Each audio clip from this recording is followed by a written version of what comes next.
Bản tin dịch COVID-19 sáng 11 tháng 8 cho biết, tính từ 18 giờ ngày 10 tháng 8 đến 6 giờ ngày 11 tháng 8, trên hệ thống quốc gia quản lý ca bệnh COVID-19 ghi nhận 4.802 ca nhiễm mới.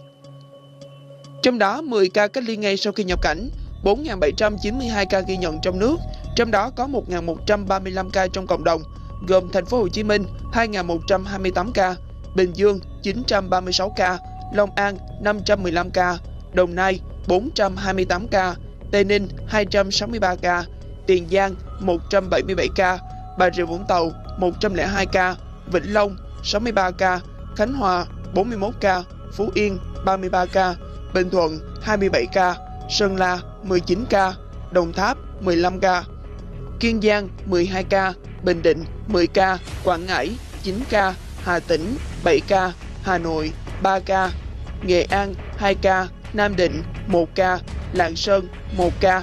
Tính đến sáng 11 tháng 8, Việt Nam có 232.937 ca nhiễm COVID-19, trong đó có 2.377 ca nhập cảnh và 230.560 ca nhiễm trong nước. Số ca nhiễm mới ghi nhận trong nước của đợt dịch kể từ ngày 27 tháng 4 đến nay là 228.990 ca. Tổng số ca được điều trị khỏi là 80.348 ca.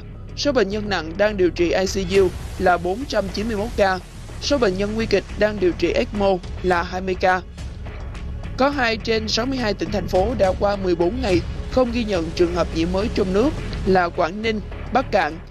Có 11 tỉnh thành phố không có ca lây nhiễm thứ phát trên địa bàn trong 14 ngày qua là Lào Cai, Ninh Bình, Kon Tum, Hà Giang, Lai Châu, Tuyên Quang, Quảng Trị, Nam Định, Yên Bái, Thái Bình, Bắc Giang. Số lượng xét nghiệm từ ngày 27 tháng 4 đến nay đã thực hiện là 7.406.063 mẫu cho 20.708.090 lượt người.